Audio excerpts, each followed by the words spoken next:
Welcome. We are going to discuss some of the basics in bookkeeping, what you really need to know, especially if you are a small business owner, upcoming entrepreneurs, even some of these SME business owners, the medium scale business owners. It might surprise you that so many businesses don't keep records, and you wonder how they are operating without keeping records. Bookkeeping is basically the practice of keeping records for the business, and we are going to realize that it's a very important practice for any business. So what we're going to discuss is what you need to know in bookkeeping, and I will simply start by taking you through some of the key things you need to know about business so that we appreciate what business is all about. And business has these three key branches. We have economics, we have commerce, and we have accounting. These are the major branches in business. And economics is the mother of all businesses. Why is it the mother of all businesses? Because any business is about appreciating that we have resources, yes, but the resources are scarce. We have a scarcity in resources. What I mean is that we may not have enough to satisfy all our needs, and because of that, we are always in on the move to try and get the most out of the few resources that we have, which cannot satisfy all our needs. So we are always trying to come up with ideas on how to maximize the resources that we have, and that is what economy is all about. Appreciating that yes, we have the resources, but the resources are not enough to satisfy all our needs. Our needs are insatiable. You may not be in a position to satisfy all your needs with the few available resources, and that explains why people are always on the move to try and get the most out of the few resources that they possibly possess or have. So economists simply define resources. They came up with four types of resources, which they simply call the factors of production, and these are land, labor, capital, and entrepreneurship. And they say that all the resources are in form of these four factors of production. Land standing for all the natural resources, labor for the manpower, can be physical or mental, capital, anything that is man-made, and then entrepreneurship are the ideas by the business owners. Come up with a new idea on how to utilize these other factors of production so that you can get the most out of the list that you have. That is what economy is all about. And once we have this entrepreneur who thinks of how to consolidate all these other resources to make the most out of the list, then we have the business. This is the business. When you think of multiplying the resources, that's where the business comes in. So a business is simply a platform that will be used to multiply the resources that you have. Now, in business, there's quite a lot that takes place. We start with buying or acquiring the raw materials, then working on these raw materials. It can be by conversion, manufacturing. It could be assembling, could be processing. I mean, there must be something that you are adding, that you are doing of value, even if it's just moving from one place to another. We've heard of the utilities, place utility, possession utility. There must be something of value that you are adding to something that is already existing. So that value that you are adding, even if it's just moving from one marketplace to another, that is something of value because you are reducing the distance between that exists between the commodity and the potential use of that commodity. That is value addition. If we are talking about buying from a wholesaler and you sell in retail, that is value addition. So basically, that's what we are talking about. That business involves buying, then some value addition, and then you sell at some slightly higher price because of the value that you've added. And when you sell to this client, the client must get the satisfaction that he so desired to derive by buying it from you. That satisfaction explains why you are charging the higher figure. So the whole of this process of buying, and adding value to that commodity and selling at a slightly higher figure, which in business we normally call profit, and going all the way to ensuring that the client or the customer actually achieves the desired effect, the desired results, that satisfaction. That is what we call business. Right from the stage of buying up to this point where the end user derives the desired satisfaction, that is business. So, and that is normally what we refer to as commerce. This commerce explains everything basically in a business organization. Most of these departments in a business organization will fall under commerce. IT, production, marketing, most of them will fall under commerce. And then once you have done all those things, buying and then working on the commodity to increase the value, to make sure that the final user gets derives the satisfaction that he desired, we have to report back. We have to report back, and we are not just reporting back the efficiency or the activities that have taken place. We are not just reporting back to the owner, who is the entrepreneur who wanted to multiply his resources, but we are reporting to all the stakeholders. We have to report back to all the stakeholders. A stakeholder is anybody who has an interest. Any party who has an interest in what the business is involved in. So we have to report back to these stakeholders. The only language that businesses understand best is what we call accounting. And accounting can, in very simple words, be bookkeeping is not accounting per se, it's a subset of accounting. But for the sake of this practical discussion, we'll simply call it bookkeeping, because bookkeeping is the process of capturing the transactions as and when they take place. And of course, those transactions are going to be subjected to a lot more to further analysis, which will now generate the accounting information. So accounting, put simply, is the language that businesses understand.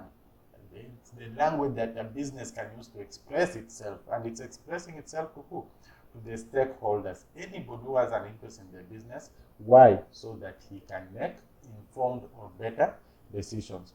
That is very important. Without communicating with the business, you will not know where the business is, and the business will not even know.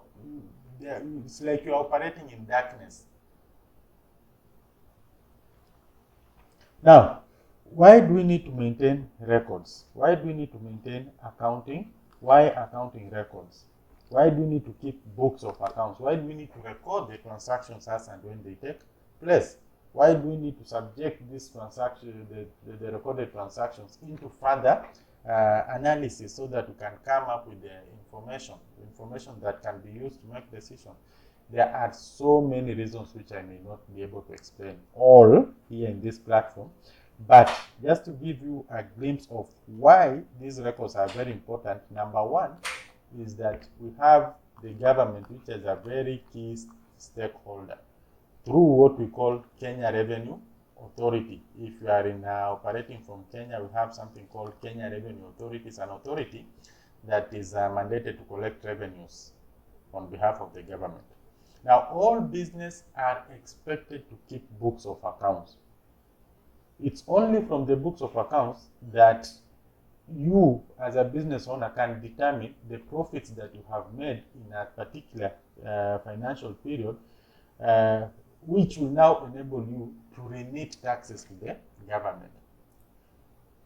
Now, if you don't keep books, what does that mean? That you will not be in a position to determine the taxes payable to the government. And it's expected that every business, every person, artificial or human being, is supposed to declare annual returns, and they should be correct, from which the taxes payable to the government will determine. So if you don't keep the books of accounts, how will you determine the taxes that are payable to the government? And Now, if you didn't know, it's a mandatory, it's a requirement actually. It's a requirement that all businesses must keep the books of accounts. If you don't keep books of accounts and they get to one day catch up with you, that's the day you'll know that things cannot be easy sometimes in this world. So it's always good to be on the right side, and the right side is that all businesses must keep books of accounts, and that will help you determine the amount of taxes that is payable to the government. It's your duty to declare and remit taxes to the government. It's not the government's duty to come follow you. It is your duty to do that. So keep books of accounts, involve the auditors. They will compute the profits from which they will determine the amounts of taxes that are payable to the government and how we are going to remit the same to the government. Please, it all starts with the books. Banks will always ask for accounting information to know whether they can advance a credit facility to your business or yourself. Now, if you don't have accounting information, how will banks know the stability, the financial position of the business, the performance of the business? They'll want this information. The best way they can be guided is through your books of accounts. That explains why it's very important for you to keep books of accounts. And there are so many businesses I see around. Businesses are doing well with millions in their accounts, but they don't keep books of accounts. So when you want to get more capital to improve on your business, you are told that, hey, we need books. And if you don't have books, there's no way we can help you. So the best thing is to keep books. Make it a practice. Make it an essential part of your business. Profit. How do you determine profits? To know if the business is in the right track. Remember, there are three options in any business. You either make profit, or you break even, or you make a loss. So it's very important to know where you fall here. There are so many businesses whose owners think that they are making profit, but in real sense they are making losses. There are so many businesses whose owners think that are making losses, but in real sense they are making profits. So it's very important that we detach ourselves from the businesses and keep the books of accounts, which will help us know the true position of the business, whether it's making profit or losses. That's only possible when we keep the books of accounts. I'll assume these are either management or the board. Why do they need management or board? Why do they need books of accounts? For decision making, for planning, for resource allocation, for control, if the variances, there are quite a number of reasons why the management will need these books of accounts. It guides them in their decision making, daily decision making duties. Now, if you don't have the books of accounts, how are you going to make decisions in the first place? I'm talking about informed decision. If you don't have books of accounts, then you will end up, just firefighting, and you don't know really what you are doing. You can't even justify your actions. So it's very important to keep books of accounts, and you make decisions based on facts, based on figures, based on something that can be proved. You make a decision that given to somebody else of the same, if you give the same fact to somebody else to make that decision, he will also come with the same decision. That is very important. And it all starts with the accounting records. Clients, we see normally in tenders where you have the customers, potential clients or your customers to be, ask for the audited books. Why do they ask for the audited books? They ask for the audited books so that, to be sure that they are dealing with their client or a service provider who will be in a position, who is financially stable, who will be in a position to perform the services without financial constraints. They want to be sure that they are dealing with their service provider who will stand the test of time, who will be here tomorrow, the other day, the following year, 10 years from now, so that it's not a matter of today we are with this service provider, tomorrow we are with the other service provider. So you can imagine if you don't keep your books of accounts, you will lose serious clients who can take you to another level. Look at the company itself, and I believe here we could be talking about the employees. Why do the employees need accounting information? Employees, first of all, are very will be actually very happy when they work in a place where there is job security. How will they be sure that there is job security? By looking at the financial records. Financial records will show if the company is stable or if it's not stable. Employees will be motivated. They're actually motivated by figures, results, their performance levels. This is a motivator. When an employee achieves his or her goals, when the company achieves its goals, these are motivators. You are actually telling the employees, please, you have succeeded, but can we continue possibly aiming higher? These figures are the best metrics that can show the performance level of employees. So it's very important to keep the record so that we can have those figures showing the trend of performance. And these trends, just by themselves, are a motivator to the employees. Otherwise, if you don't have anything to show, why should I as an employee give you the best and you don't have anything to show? I simply come and say that I'm the one who gave you the best. How do we prove? There's no way to prove. But if you keep records, you'll be able to see that during this period of time, employee so and so managed to raise this.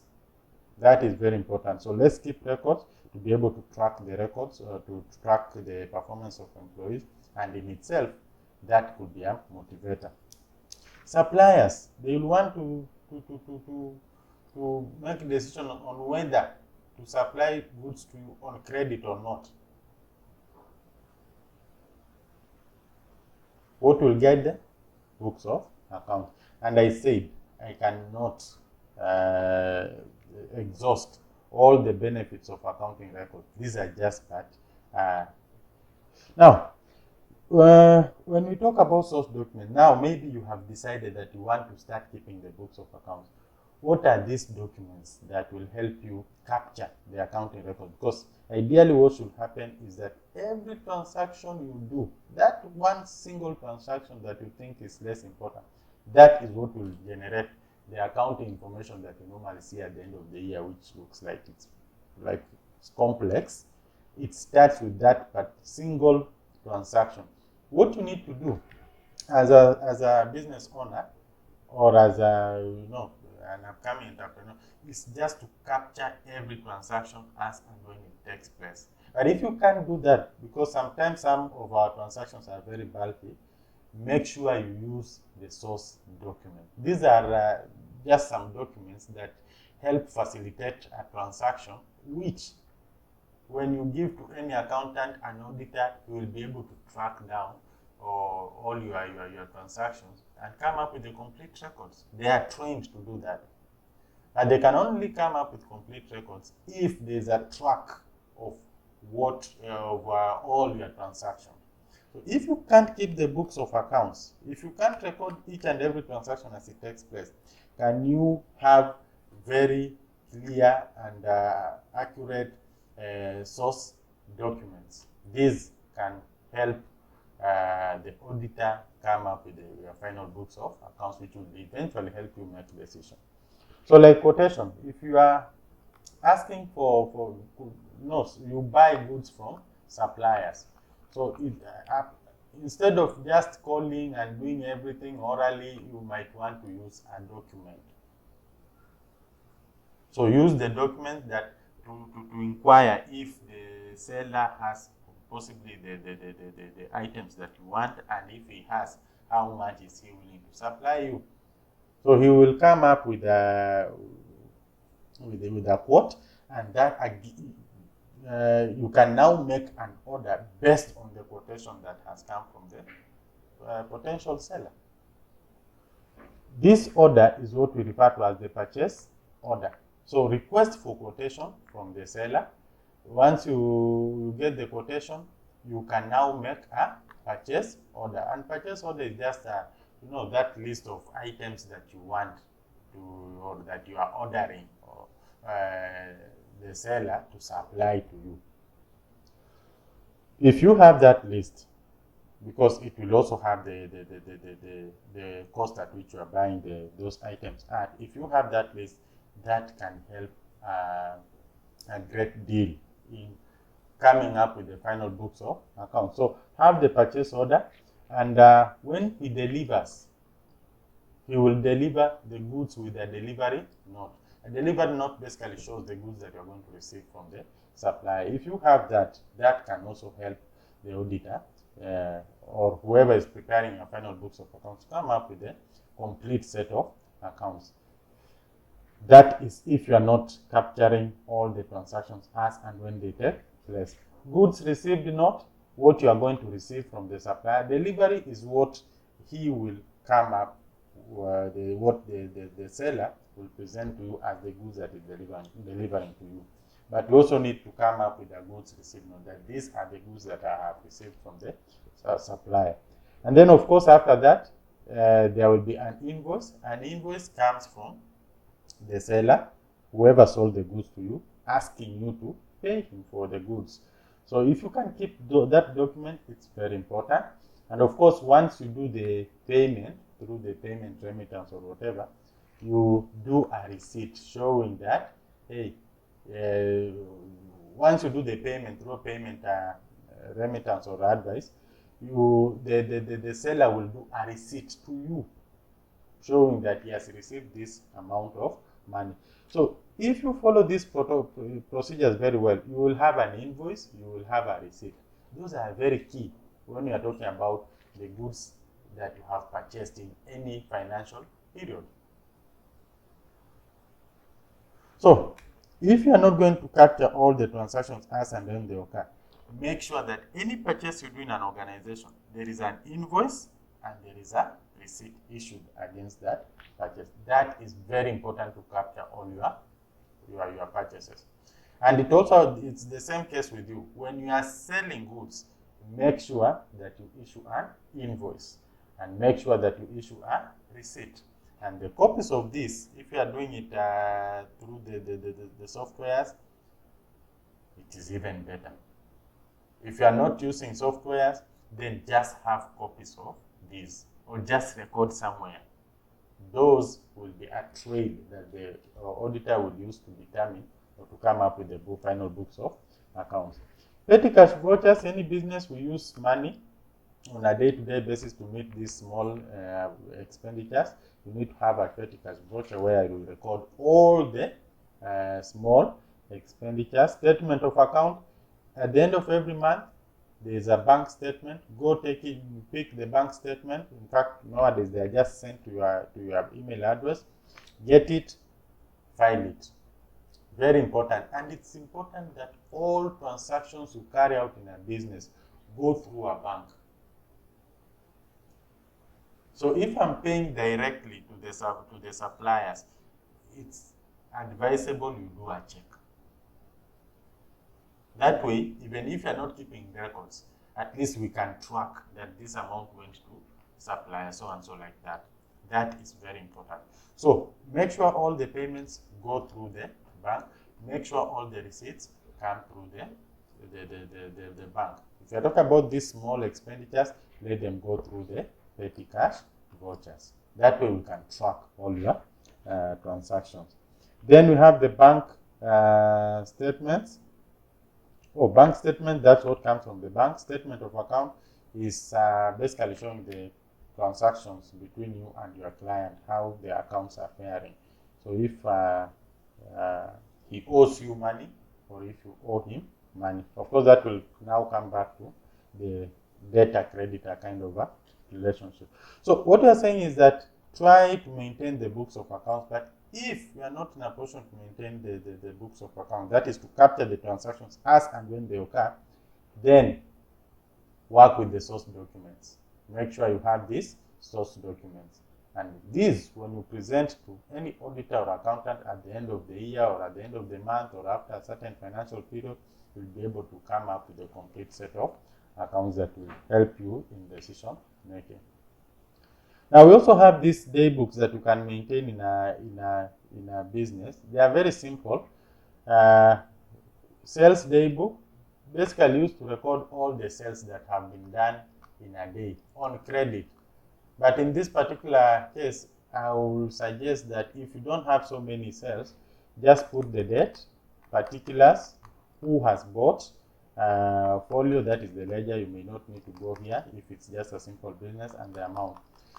So I see this in hotels. Hotels, they just maintain very simple books, date, what has been sold, amount, date, what has been sold, amount. The same thing to chemists. You record all the sales that you made in a day. A customer comes, buys something, you record that. If you don't have the systems, but if you have the system, you have to input and then you issue this client with the receipt. Those are records. If you don't have the system, just write in a book.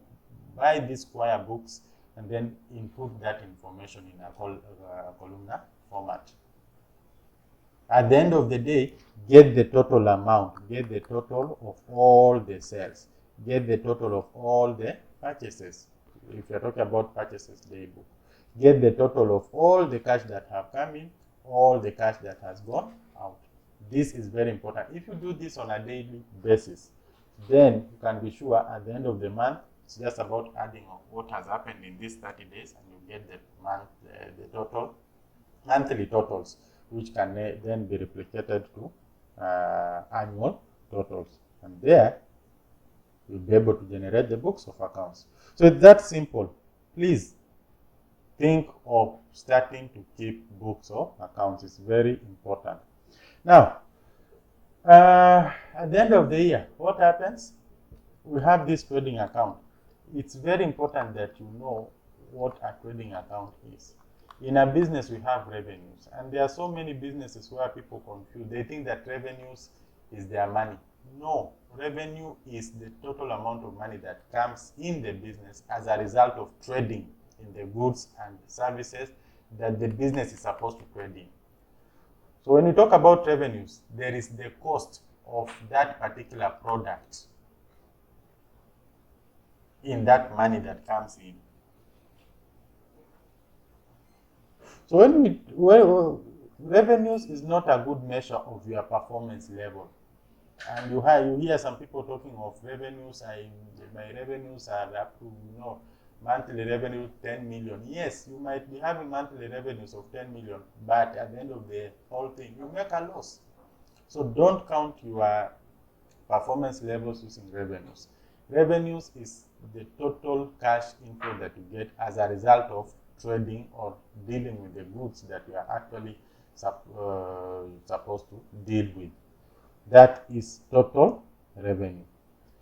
Then for us at least to know what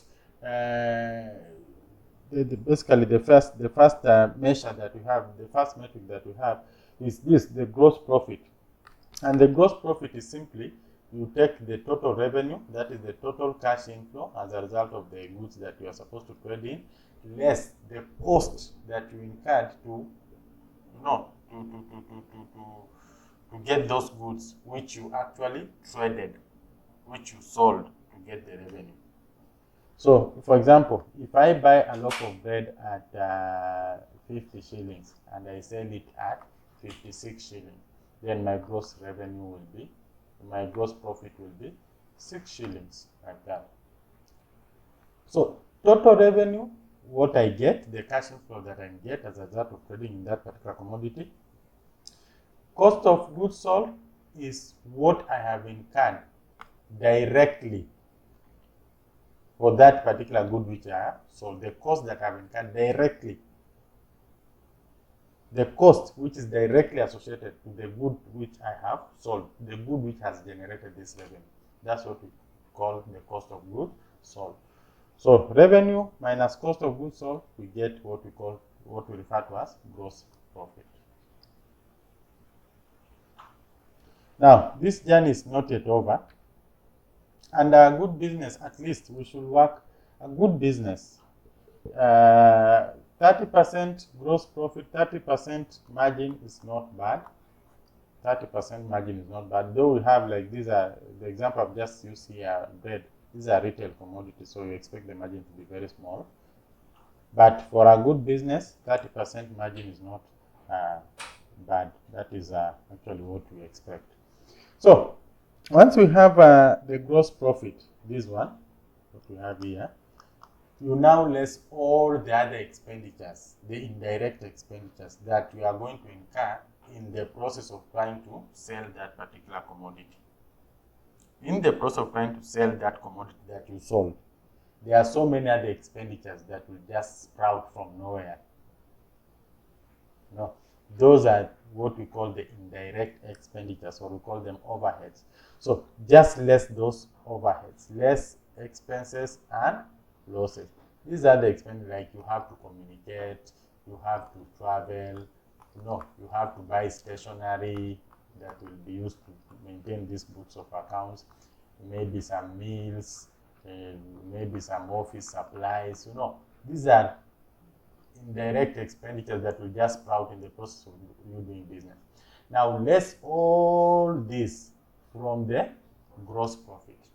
When you less all of them from the gross profit, you are going to end up with what we call the net profit. Now, this net profit is still not your money. It is still not your money.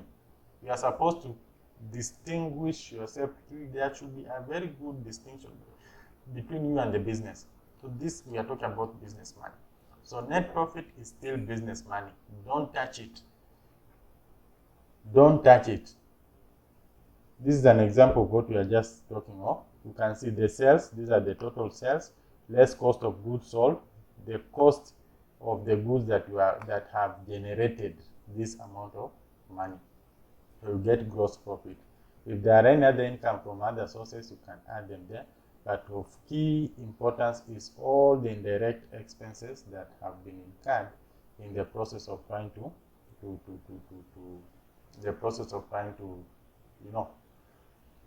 sell that product. You will end up with what we call the net profit. And what I'm saying is that net profit is still not your money. This net profit, this is where now the government comes in. If it's a sole proprietorship business, part of this money is supposed to be declared in the net profit is supposed to be declared in your annual returns, so that it can be taxed at graduated scale rates. Same thing applies to a partnership. If it's a partnership, you are supposed to distribute the net profit in profit loss sharing ratios, and then the amount that each of the partners is going to get is supposed to be declared by that partner in his personal account, the KRA. So he's supposed to declare. There's a place where we'll be talking about business income. So that's where he's supposed to declare his share from the business, and then it will be taxed at the graduated scale rates. If it's a company, companies, local companies, Kenyan companies are taxed at 30%. So 30% of the net profit will go to the government. You remain with 70%. If it's an international company in Kenya, that 7.5% will go to the government in form of taxes. The remaining 62.5% will now remain for the business. Now, let's assume we are working here, we are in this category here, that it's a local company. 30% will go to the government, 70% will be retained in the business. This will be profit after tax. Profit after tax. The whole of this amount is not entirely yours. And it's the same thing also when we talk about sole proprietorship. A good chunk of that amount should be pumped back into the business. We talk of retained earnings.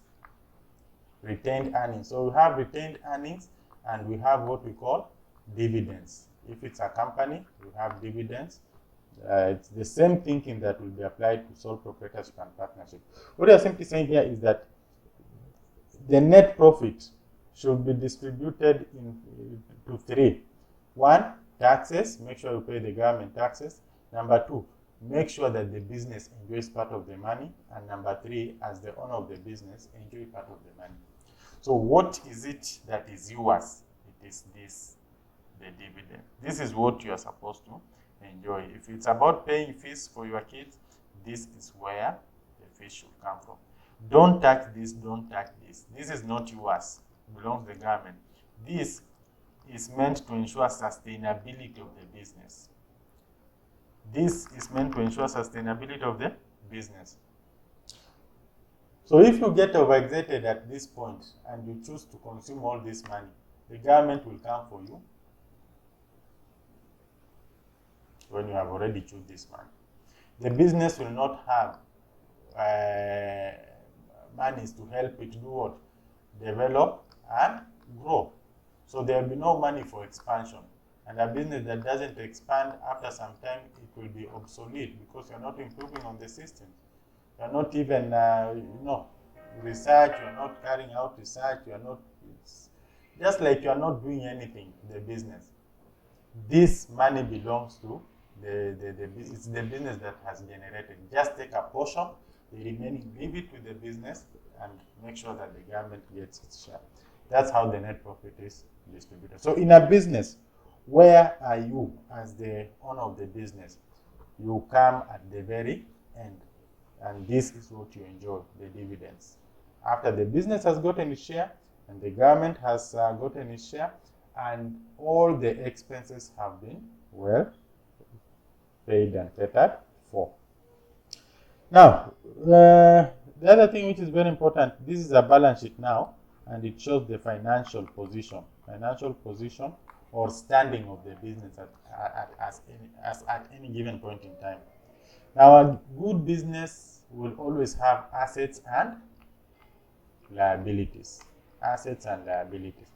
Assets are what the business owns. What the business owns. They belong to the business. What the business owns. They belong to the business. Liabilities are obligations. They are in the business, but they don't belong to the business.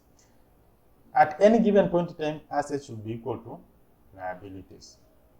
Assets must always be equal to liabilities. But when you talk about liabilities, you said liabilities are obligations. There is something here called equity. This is capital. We can comfortably say that equity can be part of the liability because equity is what has been provided to the business by the owner of the business. That doesn't make that property of the business. It simply means that the owner pumped some money into the business to enable the business run its affairs, but the business is supposed to repay the owner back its money, even if it's going to take I don't know how many years. The owner expects his money to come back. So in a nutshell, we normally say that assets should be equal to liabilities, where liabilities are the equity plus the liabilities are made up of current liabilities and non-current liabilities. Why am I going through this? So that we may know where to put our assets. We may know something about the financial stability of a business. Now, a good business should always invest in non-current assets that are necessary. Non-current assets are meant to support the business. They are not the reason why the business is in existence, but they make the business flow. Like we are talking about buildings, we are talking about land, we are talking about machinery, we are talking about assets and motor vehicles, we are talking about furniture, we are talking about computers. All these are assets.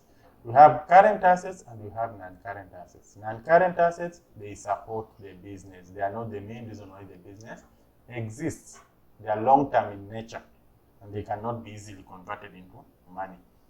Whereas we also have current assets. These are the reasons why the business exists. And this will determine the success of the business. Cash, very liquid. Receivables, these are debtors when you sell goods on credit. Inventory, stock. This is the business. This is the business. There's no any other business. This is where the business is. Cash, receivables, and inventory. It's called the working capital. This one is part of the working capital. So you get this right, we'll have a whole session video on working capital, and we'll be discussing how you can play with this to get the most, to make your business profitable. This is where the business is. These ones are just, the non-current assets are just there to support the business. But this is the business. There's some a lot of strategies that you need to apply here to get the most out of the business. Please continue following my production, my daily, the weekly productions, and you'll be able to see there's a video coming up on working capital and how to make the most out of it. So then we have current liabilities. These ones are, we've said they are obligations. Make sure that we don't have so much of these obligations because they can pull you down. They can pull you down. Yeah. The best actually is to make sure that your owner's equity takes a good percentage. Remember what we said, that at the end of the day, liabilities and assets must be equal. But let owner's equity take a huge percentage, as opposed to other people using monies or resources from other people. A huge chunk of your capital structure being made up of monies from other people. That way you put your business into risk. But if you are going to be to take that bigger part of the cake as the owner of the business, then that becomes even better. Preferably, your capital should be at 60% and other people's capital should be at 40% or something. It's not bad to use other people's capital, including banks, but at least to make this business stable, make sure that your capital contribution to the business is at least high. Okay, so this is an example of a balance sheet. It's an example of a balance sheet. I won't go into so much of this, but in case you need any help, you can always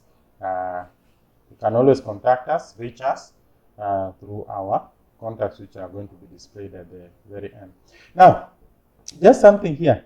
You can see total assets, what we were talking about. Total assets, you can see 11,000, and liabilities plus equity, 11,000. This is what we said, that assets should be equal to liabilities.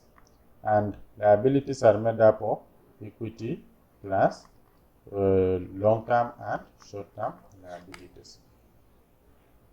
But remember again, I said at any given point in time, try to make sure that your contribution to the business is higher than other people's contribution to the business. That makes the business stable.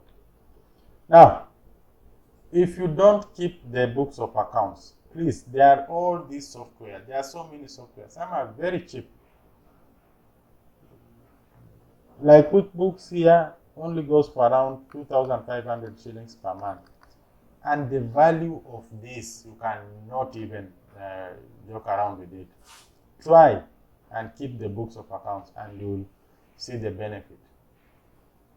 You will be communicating, you will be in constant communication with your business, and you will make very good decisions going forward. You will never regret. Some of these books here go for as little as 300 shillings, and they are just in the readily available in the internet. Just Google them and you will get them. They will help you keep very simple books of accounts that will make your work easy, especially when it comes to making income decisions. So these are just some of the books, but if you can't, just acquire a book and then put your simple records. It's very important, and it's a requirement that every business must keep books of accounts. Let's keep books. It's safer to do so. Thank you. Subscribe and keep following. Welcome.